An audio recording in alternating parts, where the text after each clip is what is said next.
Un segundo. Voy a compartir la pantalla. Que confirmo que ahí ya van a comenzar a transmitir la charla por YouTube. Bueno, muchas gracias a todos por conectarse al ciclo de coloquios del Instituto Argentino de Radioastronomía. En el día de hoy tenemos la presencia del doctor Noel Castro-Segura, que está realizando un postdoc en el grupo de astrofísica de la Universidad de Southampton, quien muy amablemente aceptó nuestra invitación para participar del ciclo de coloquios. Y bueno, el doctor Castro-Segura trabaja en fuentes astrofísicas con objetos compactos y en particular en fuentes binarias, en discos de acreción y outflows y la evolución de sistemas binarios. Bueno, en particular ha colaborado con algunos miembros de nuestro instituto, el doctor Jorge Combi, Federico García, Santiago del Palacio, y bueno, en su charla de hoy nos va a hablar sobre los surveys que se han hecho sobre binarias acretantes, en particular sobre una fuente de baja masa, una binaria de rayos X de baja masa. Así que bueno, nuevamente agradecemos la participación del doctor Castro-Segura y le pido a todos los participantes que mantengan los micrófonos silenciados y si alguien tiene preguntas durante la charla que la escriba en el chat o por lo menos que comenten en el chat para así lo podemos... Así le puedo decir al doctor Castro-Segura que no va a estar viendo nuestras imágenes y si no, al final va a haber tiempo para preguntas. Así que bueno, gracias. Vale, muchas gracias, Flor. Ya como avisé antes, voy a hacer la charla en inglés porque hace tiempo que no hablo de ciencia en español. Y muchas gracias por la invitación. Y bueno, pues a partir de ahora voy a cambiar al inglés. Okay. And this is weird because now I'm switching Spanish to English. So here I'm going to present today one of the main bones of my thesis, which I call the Outflow Legacy Accretion Surveys, which is the first of hopefully many. And the legacy part, you will know why. So basically we collected probably the best data set to date of low-max X-ray binary.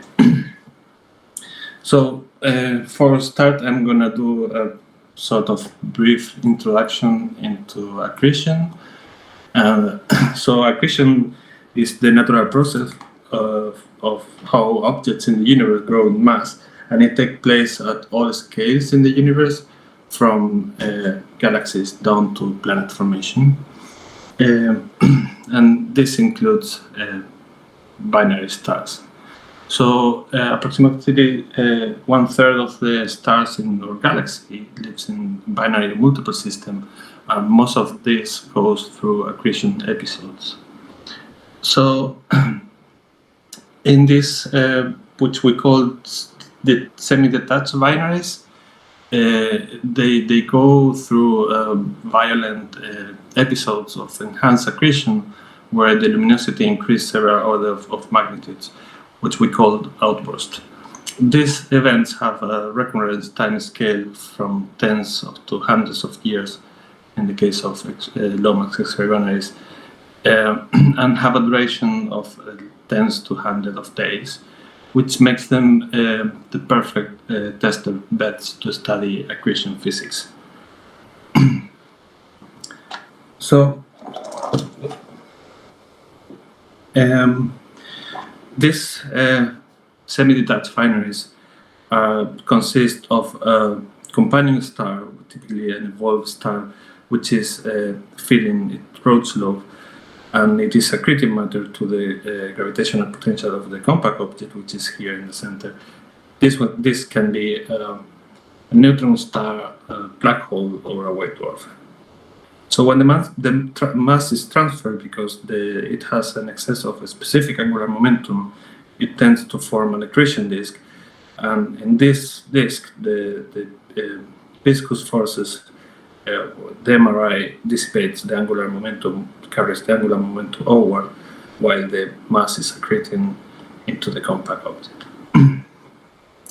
And also in this artist's impression, we can see a very beautiful jet. So jet jets and winds are the two flavors of outflows that we see in basically every single accreting object in the universe. And these outflows are perhaps essential to for the accretion process itself. As I said, they come in two flavors: jets, which they carry a lot of kinetic energy, or accretion disk winds, which carries a significant amount of mass. Here in the left, I showed you one example of a jet which we see as a compact radio source, unresolved, and when we follow it in time, we can see that there is some ejections of blobs. In low-mass X-ray binaries, the most typical signature of disk winds is in the X-rays. And here I'm showing you an X-ray spectrum of one of these objects, where you can see the iron K alpha line, which is typically blue shifted when we see that is the signature of the outflow. So these outflows are very important because it's the means how these objects interact with the environment. And when this happens in the very dense fields, like a very dense environment, like these images here, these H alpha regions I'm showing you here. So here in the right, this is the H alpha and H alpha nebula, and also in the left. These are two different objects, and when these outflows interact with the environment, they can produce strong shocks, as we see here in the oxygen 3 image. In this, this is a cataclysmic variable, and also this one is very famous, Cygnus S1, where you can see the bow shock in optical lines and also even in radio. So why I mentioned this about the shocks? So the reason is because they provide an independent estimation, a model-independent estimation of the outflow's properties, such as the kinetic power and the magnetic field. So, going into transient X-ray binaries, here I'm showing you an example of one outburst from MAX J1820, which was a very famous black hole that went into outburst a few years ago. In this plot, I'm showing you the X-ray light curve. There is the time in the x-axis, and in the top it is hard X-rays in red and soft X-rays in blue. And in the bottom panel is the ratio of the two. So these low-mass X-ray binaries have a very particular evolution of an outburst. As you can see, if you see the lower panel, the source starts with a very hard spectrum, and then it transitions to a very soft spectrum, and then it goes back to hard spectrum at the end of the outburst. For this reason, astronomers normally represent the evolution of an outburst in what we call the hardness intensity diagram. So in the x-axis here is the hardness, the X-ray hardness, and the y-axis is the intensity. And the path that an outburst of a low-mass X-ray binary follows is this is a hysteresis cycle, where they live here in quiescence, and they rise, and then they transition to the soft state, and then they drop in luminosity and go back to the hard state again.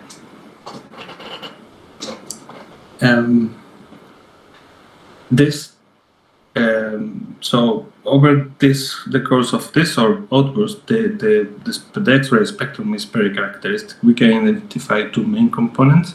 So during the quiescence and on the rise, we see a very hard component, power law component, related with a known thermal emission. And when it transitions to the soft state, the X-ray spectrum is dominated by a soft thermal component, which is thought to be the linear accretion disk. Remarkably, these two distinct spectral states are related to different accretion geometries close to the compact object. So in the hard state, we have a very hot, optically thin, geometrically thick accretion flow, And in the soft state, we have an optically thick, geometrically thin accretion disk. Remarkably, these two distinct spectral states are also associated traditionally with two different types of outflows. So in the hard state, we normally detect strong compact radio jets, and when it transitions to the soft state, we detect X-ray winds in the spectrum for systems with sufficiently high inclination. So there is a clear anticorrelation between these two, and this was still an open question why this happened, and there are so I'm going to briefly tell you which are the two typical scenarios that we think. That is what they've been proposed during this time. So basically, there are two interpretations. One is like if both outflows can be magnetically driven, winds and jets can be magnetically driven. The thing is, like, if you consider that will require a very dramatic reconfiguration of the magnetic field when the source transitions from the soft to the hard state. On the other hand, thermally driven winds provides a natural explanation for the production of the winds. However, the fact that we see them or not in the X-rays can be due to a selection effect. For example, in the hard state, the material can be over-ionized, and then we can just not simply detect it. So this was the classical picture. X-ray winds in the soft state, jets in the hard state. But in 2015, the famous black hole X-ray binary V404 Cyg went into outburst, and this outburst was quite special because we detected for the very first time winds in the hard state. These winds were not X-ray winds, they are optical winds. And these have very strong implications because in order to produce optical absorption lines, you need a very high column density. Also, the temperature of the gas has to be much lower. Yeah, so if you translate those numbers into the impact to the source, you can. Jorge Casares estimated in 2020 that the mass loss rate through the wind was 100 times the mass accretion rate from the donor to the disk. And in total, in that outburst, it depleted like 10% of the total mass of the disk. So this translates into a much shorter outburst than what you would get if there is not outflows. So, so that this revealed like the importance of this kind of outflows in these systems in terms of the evolution of the outburst. So the picture now is as follows.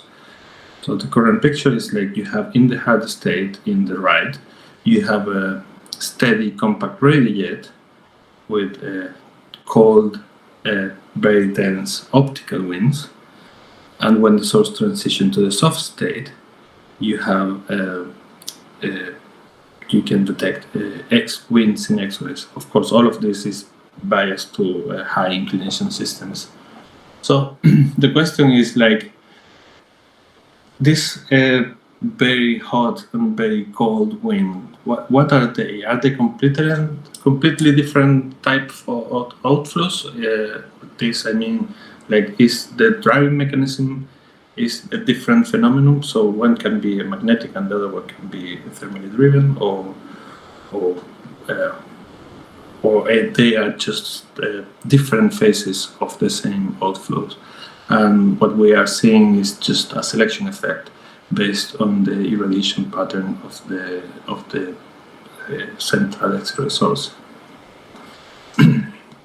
And there is even more. So we see. So if you would expect that they are different facets of the same outflow, you might want to see if there is something in the middle. So, and this is where the ultraviolet comes. So, and not only for that, but even more, the ultraviolet contains very strong resonant lines, such as carbon-4, silicon-4, and nitrogen-5, that are the typical, because these lines are resonant, they are the typical smoking gun signatures of accretion disk winds, or winds in general. So in here, in this plot, I'm showing you the classic accretion disk wind from one cataclysmic variable, where you can see the very strong absorption, so blue shifted absorption and red shifted emission of a basic unit profile that is very conspicuous in the spectrum. So if X-ray and optical winds are the same, so different phases of the same outflows, we would expect these ultraviolet winds. Okay. In October 2018, we have Swift reported a new X-ray transient that was named Swift J1858. So astronomers across the globe rapidly pointed the telescope to there, and what we see is from X-rays in the left, optical in the center, and radio in the right, that there is a very rapid flaring variability across all bands, which has only been seen previously in V404 Cyg. Even more, when we look a few months later, when we look into the optical spectroscopy, in this image in the right, we can see that it shows this P-Cygni profile. So you can see the blue shifted absorption here and the red shifted emission, typical of a P-Cygni profile, and it's also present in all the other lines. In the left, this plot here is a trial spectrum. For those that you are not familiar with this is basically wavelength or velocity in this case, and in the vertical axis you have time, and the intensity is color coded. So each row is one spectrum, and the times goes in the vertical direction. So as you can see here, dark blue is absorption and yellow is emission. So you can see that there's a P-Cygni profile. The zero velocity is marked with the red line. There is a P-Cygni profile that is varying with time.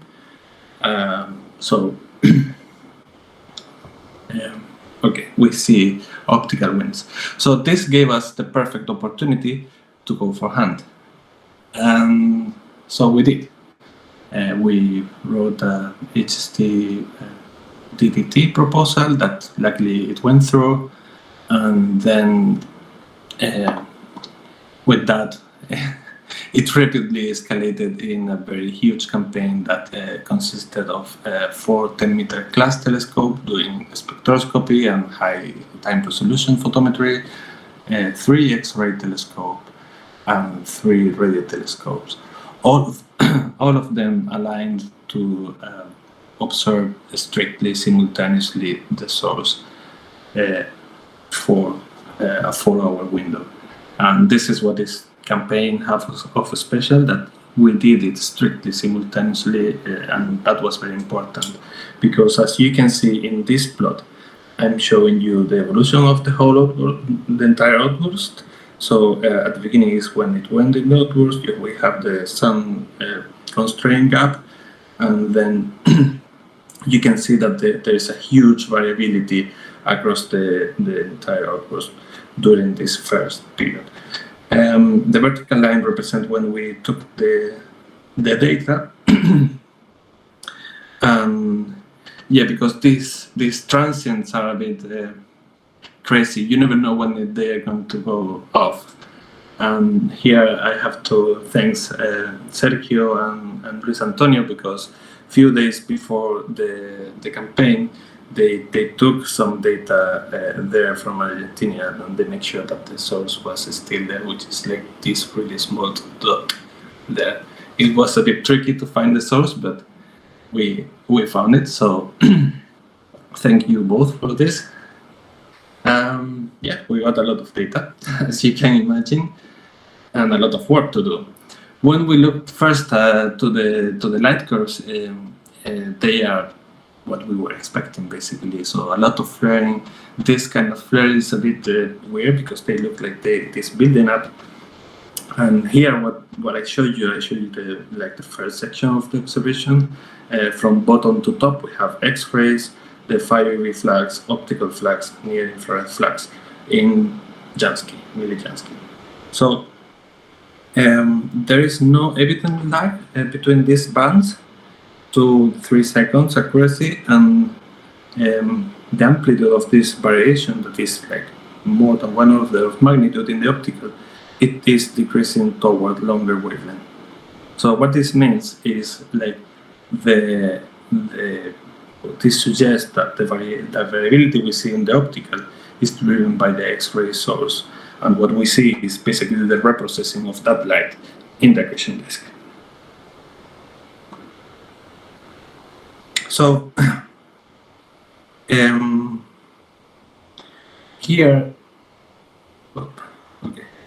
So here you see this the infrared light curve I show you. So this is the first 3,000 seconds of the observation. That we got like 4 hours of observation, which is like to complete the 3 HST orbit we got. And as you can see, this plot that I showed you before, it was corresponding to this part here. But when we look to the entire light curve, we see that there is some huge near-infrared flares, which are very particular because they don't have an X-ray counterpart that is like normally what would you expect. Not even that, but they are also irregular, so they are not. They are just non-thermal flares that are not associated with any thermal process we know. And this is one of the work that it is being submitted now, and is led by Federico Vicentelli.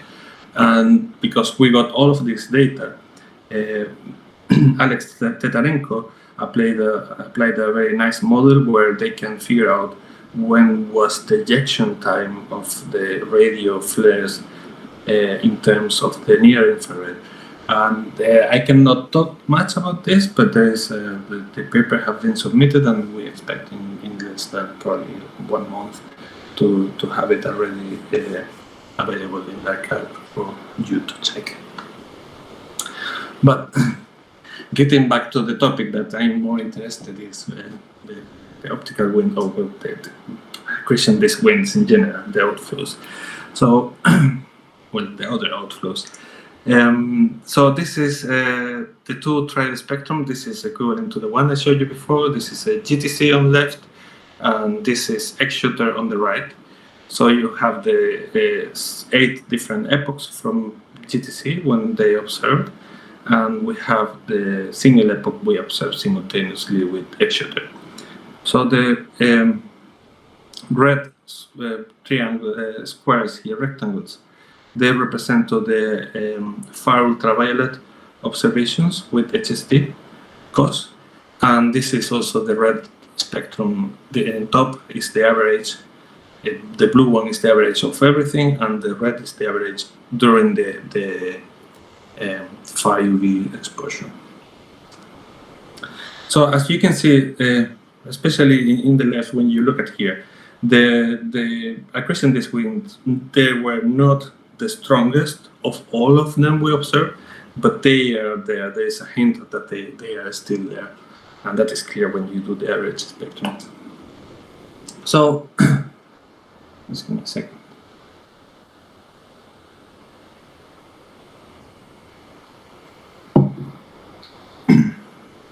So now we go for it. When we check the far UV spectrum, first we see a very wild forest of lines from all kind of ionization states. And here, as you can see, I identified most of them. Basically, the narrow absorptions are due to the interstellar medium, so these ones here. And then we have like this helium-2 line, which is a recombination line, the same that the optical ones.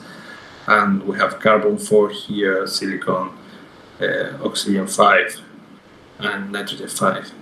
So if you look at it, like the tick of the lines are so we see that there is a hint of redshifted emission with well, the redshifted emission is clear, but we see a hint of absorption line in many of these lines. And when you zoom in, especially carbon-4, we were very confident that this part here, as you can see in the inset on the top right, this carbon-4, it has a very clear blue shifted emission.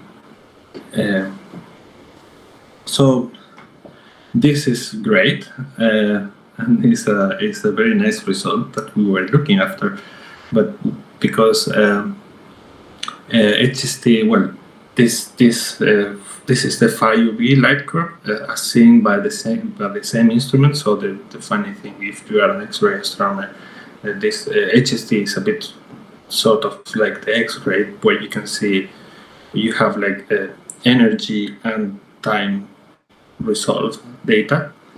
So basically you can make a light curve, and this is the phi UV light curve. As you can see, is varying from like 0.2, 0.4 to 4, 10 to minus 5.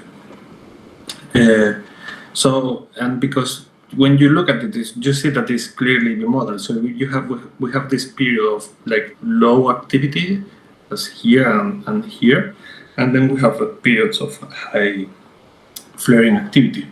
So we decided to take this one step forward, and what we did is basically we modeled the light curve, the flaring component. We subtracted what we thought it was the continuum, and we using this information, so wavelength or energy and time, we decomposed the spectrum into one constant component plus a variable component here, which is driven by the light curve.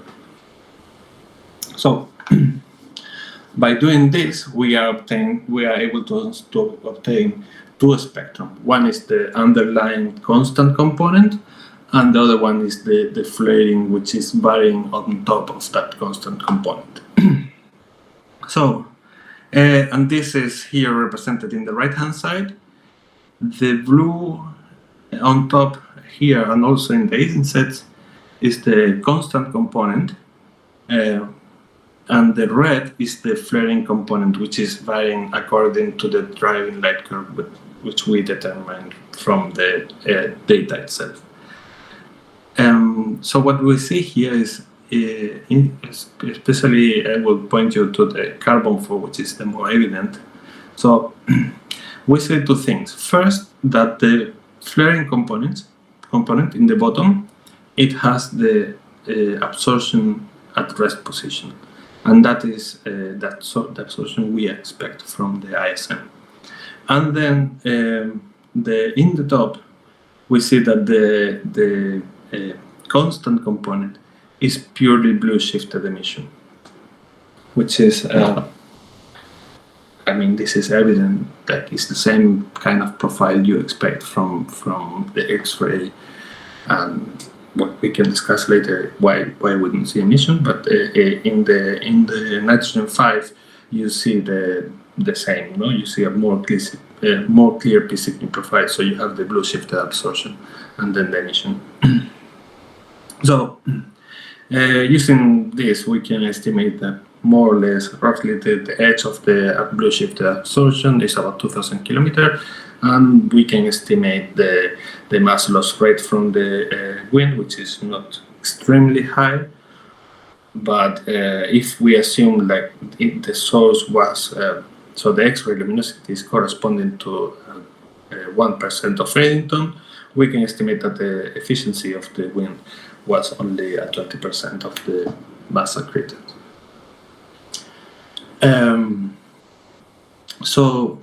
Not only this, but also this was the first time. So a few months before, also Douglas Bison, we published a paper where they found we found in the X-ray spectroscopy tentative detections of the redshifted emission profiles of what could be wind in X-rays from high-resolution spectroscopy from XMM. This was not strictly simultaneous, but it was in the same spectral state. Funny enough, during that time where we were actually working on this, Daniel program, Waters and others, their group, they predicted this kind of winds, but in AGNs. However, I mean, we kind of think that AGNs and X-ray binaries, they behave similar but slow in the case of AGNs. And here I show you some pictures from their paper, where you can see basically what happened is like the radiation carve hole into the atmosphere of the disk, which create eddies and blobs of material that can produce these multi-phase kind of outflows. So we think that the system was a high inclination, because we see winds that they are normally biased to systems with high inclination. But the history didn't end here, because so this is the same light curve I showed before. This is when we got the data with HST. So a few months later, after the second sun constraint, the source emerged from behind the sun in a renewed, very soft state. And now in this case, these drops and flares you see there, they are not, they are totally different things. So we got a bit more data, and this is from XMM, and what we see is basically the source is dipping, which is very characteristic for very high inclination systems, but not only that, it's also eclipsing. So basically we get a very fair constraint in the inclination.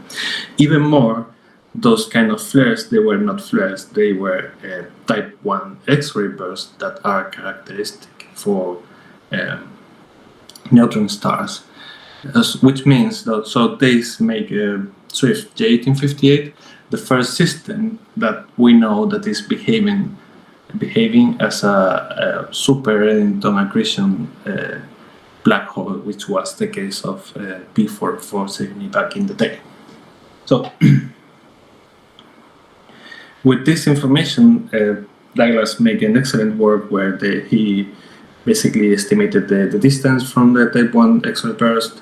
He got the orbital period, and with this he constrained the inclination of the system, which is basically so this is in terms of the comet here. So this is basically higher than 70 degrees, and here there are different values for different mass of the donor. So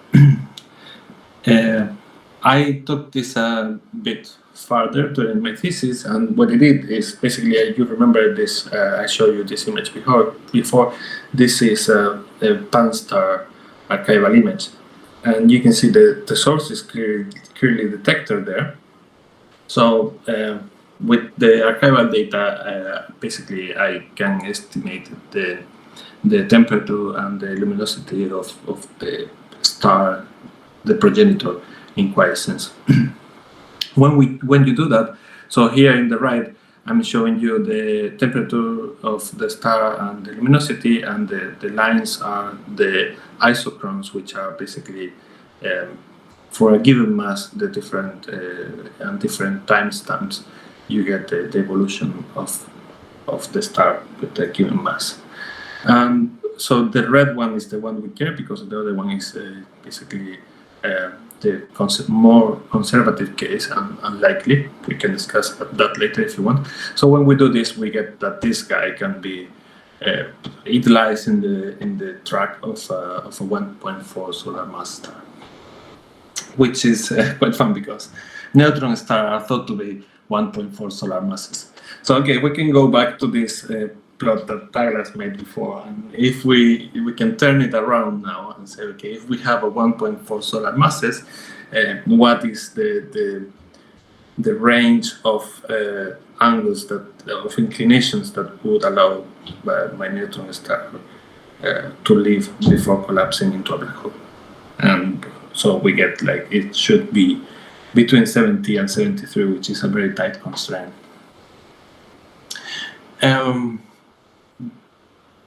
There is even more things we can know about this. So it turned out that we get like a really probably one of the best, or arguably the best data set on a low max X-ray binary in Outburst. But it's even better because it is weird that we have such rich information from the system, like the orbital period, the inclination, and the distance. But I want to draw your attention now to the orbital period because this plot is a bit complicated, but basically this is the evolutionary track of binary population synthesis. And here you have like in the left, I want you to focus on the left for now. So basically what we have in the bottom, we have the secondary mass and the orbital period in days. And this orbital period that the Swift 1858 have, it is just in what they call the bifurcation period. So basically, in this period, some systems will evolve to be detached toward longer orbital periods, and they will end their life as a detached systems, and other systems will evolve more like we know the cataclysmic variables do, and this is basically going to shorter orbital periods, and they will eventually merge into producing a gravitational wave. So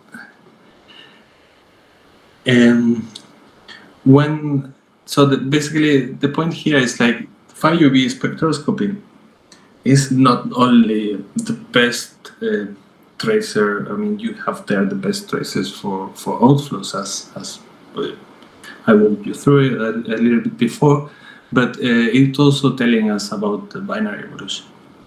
And the reason for this is because, I mean, I told you that carbon, silicon, and nitrogen. So basically, you have like the CNO process that typically happening in fairly high massive stars in the core.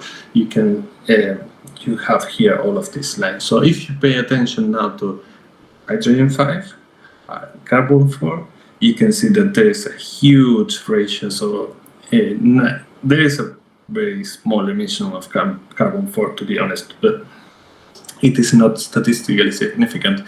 But when you compare that with nitrogen 5, you can see that basically this guy just depleted all the carbon that was available. And of course, this is material from the accretion disk, but the material from the accretion disk is the material from the companion. So basically, you are studying the composition of the companion star through the accretion disk and using optical, 5UV spectroscopy, something that it can only be done in this region of this electromagnetic spectrum. So just to make a point on this, so this is some spectrum, some data. All the dots you see in these two diagrams are cataclysmic variable. And what we are representing here is basically silicon over carbon and helium over carbon in the right, and again silicon over carbon versus nitrogen 5 over carbon 4 in the left.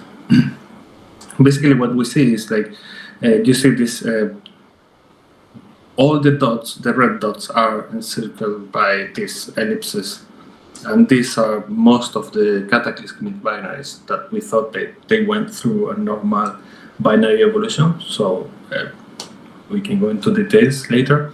And here I'm representing only a few. Well, sorry, before going into that. So the blue dots and these other thicker dots, these are anomalous cities.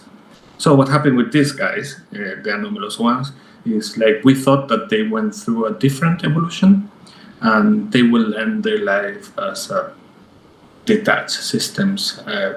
So basically, the point I'm trying to get here is like if these line ratios can tell you what will be the fate of the systems in terms of the evolutionary, the long secular evolution that I showed you before. So the cross is one black hole binary, a famous one, which lives in the normal region, but there are like two of these guys. One of them is so XT1118. That is a very weird guy, but also Swift J1858. Those two are thought to be like consequence of the evolution through basically what happened when they go through that stage of evolution is they go through a stage of dynamical unstable super Eddington accretion that basically they try to adjust to the orbital, so the donor overcome the Roche loop quite fast, and they go through a crazy episode of super Eddington accretion. So yeah, this is another final result. This is not published. I'm still working. It is in the thesis, but the thesis is not public, and I need to write up this in form of a paper. And basically that's it. And if you were wondering what we did with all of that data, well, there are a few more things that you can guess with that huge amount of data. But what we can do more with all that data, well, we can do a huge SAD, which is probably the wider SAD, spectroscopic SAD I ever saw before. So here we have the radio, and this is the optical and UV spectroscopy, and this is the X-ray spectroscopy. So I show you this because basically when I didn't overlay a model here, but basically when you do, if you exclude the X-ray, when you this optical part, this, if you fit that with an accretion disk, it has to be a super Eddington. It has to be at about Eddington rate to make a fit. But this thing here is offset by more than 1 order of magnitude. I mean the X-rays, and so basically this is suggesting also because it's high inclination. So this is in line that the central X-ray source is really highly obscure. So is this? So the question is the mass accretion rate? So is a super Eddington accretion rate, or the outflows are so strong that you don't see that they don't produce, so the mass that reaches the compact object is not that high? And yeah, so I will leave it there. Just to conclude, I'm going to do a brief summary. So I present you the first detection of a hard state ultraviolet disk wind signatures, with also the first tentative detection simultaneous in the X-ray during the hard state of accretion disk winds, and simultaneously as well with the clear detection of optical wind signatures. So one of these, the interpretations that I show you, well, one of the interpretations is like these winds are probably always present, and the way you can interpret the composition of the data I showed you before is like the varying component is not going through the accretion disk wind. So this suggests that the disk signatures are different phases of the same outflow. And also the mass of, so in terms of accretion, we showed that the accreting object is a neutron star. And this is important because it was behaving as a black hole. And actually you can find papers where they claim that it was a black hole just before it showed the type 1 X-ray burst. We think that there is a near Eddington luminosity, but it's or very obscure inner region, or very high mass loss, wind mass loss rate that we are not. Basically, that would mean that we are underestimating the mass loss wind. On the other hand, we also made use of the 5D spectroscopy to show that the star exhibit, the companion star exhibit, signatures of CNO processed material, and that it fit with the 1.4 subgiant donor. So that usually, that can be interpreted like that is a high, very massive neutron star, or a very high mass ratio that will also help to explain the super Eddington accretion. And that's it. So thank you, Noel, very much for this very interesting talk. Are there any questions? ¿O alguien tiene alguna pregunta?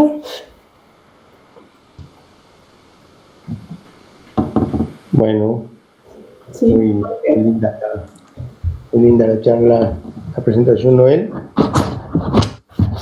Preguntas, ahora igual te voy a hacer otra pregunta relacionada con que nos cuentes un poquito todas las peripecias que surgieron, ¿no? De haber hecho este trabajo y el esfuerzo que has hecho y cómo has coordinado. Pero bueno, sí, puntualmente una de las cosas que se puede hacer, ¿no?, para poder entender el comportamiento, ¿no?, de este outflow, y que permite usarlo como diagnóstico de mucho de lo que ocurre de la química y la dinámica de la fuente, es usar una configuración, ¿no?, para estos vientos. Y yo recordar que uno asume que tiene una cierta simetría. Eso, creo que la simetría esférica, ¿hay alguna característica que se haya podido obtener asumiendo otro tipo de simetría? Ok, yo creo que... básicamente, en esta es la diapositiva que hace referencia posiblemente. O sea, cuando estos números son, hay que reconocer que son un poco vagos y que esto no, o sea, son cálculos simples y son para tener un orden de magnitud. Cuando hace cálculos más detallados, ves que, por ejemplo, en el artículo de Jorge Casares, bueno, cuando estimaron la masa, Teo, cuando escribió el primer paper de los vientos en el óptico, estimaron una masa, y luego cuando hicieron un cálculo más detallado, que fue Jorge Casares quien lo hizo, pues tuvo un factor 10 o 100 más grande del que se había obtenido previamente. Sí, o sea, por otro lado, hay que decir que en los modelos sí que no, la geometría, o sea, que se asume básicamente es radial, no es que sea o sea, los vientos no son, bueno, no son tan esféricos, como yo los visualizo más como una fuente, ¿no? Son un poco abiertos, contienen un ángulo modesto, digamos. Entonces, sí, yo creo que si hace un cálculo más detallado, seguramente que obtengan más. Lo más probable es que la tasa de pérdida de masa del viento sea mucho más alta de la que hemos estimado nosotros. Ok. Y la ¿Respondes a tu pregunta? La región esa que lo llaman Deep in Zone, ¿no? Está claro que Sí. la inclinación es alta, ¿no? Porque, bueno, se ve, de hecho, ese efecto y se ve también el eclipse. Eso es material que está en torno, o sea, que puede estar en cualquier parte porque no se ve como un patrón determinado. Y Sí. o puede ser debido al cambio en la altura del disco y más que nada, ¿no?, del choque de material, bueno, pega en el disco de acreción, ¿no? Sí, básicamente, exactamente. Siempre esto ocurre. Te perdí un poco, no sé por qué se cortó el sonido al final, pero creo que te entendí. Entiendo por dónde va.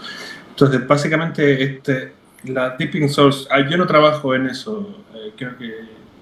No sé si Julio está trabajando ahora en eso, pero básicamente esto ocurre siempre antes del eclipse y bueno, básicamente lo que estás viendo es, como tú decías, de hecho hay un artículo bastante bueno reciente en el que estudian el espectro en rayo X de esa componente y es cuando el chorro de la estrella compañera impacta en el borde del disco de acreción. Me imagino que bueno, ahí habrá material eyectado y eso produce los tips. Y bueno, esto me lleva a otra cosa, un buen punto que hay que hacer aquí.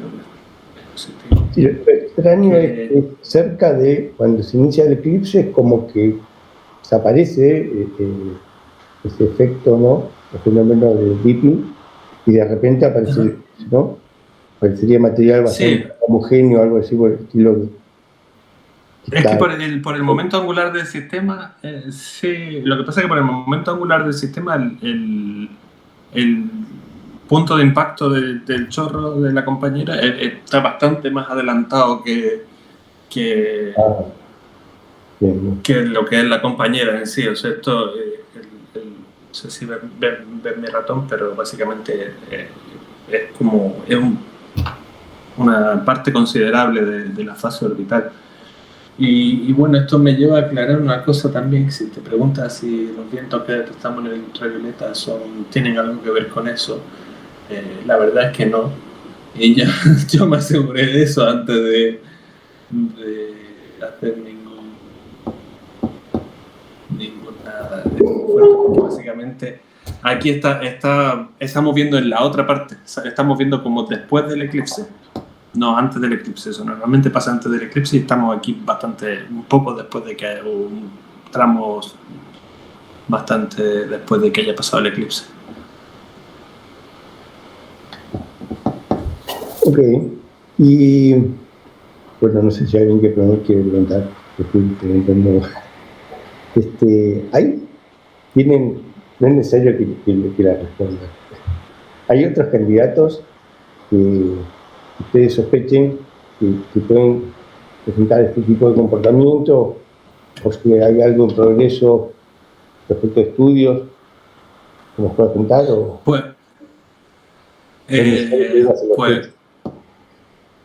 Verá, ahora mismo, de hecho, desde septiembre estoy trabajando con una estudiante doctorante que empezó ahora y estábamos mirando unos datos del archivo de Hubble y resulta que eso es lo que pasa, que esto o sea, en una de las observaciones posiblemente en dos de las observaciones hay una clara detección de viento.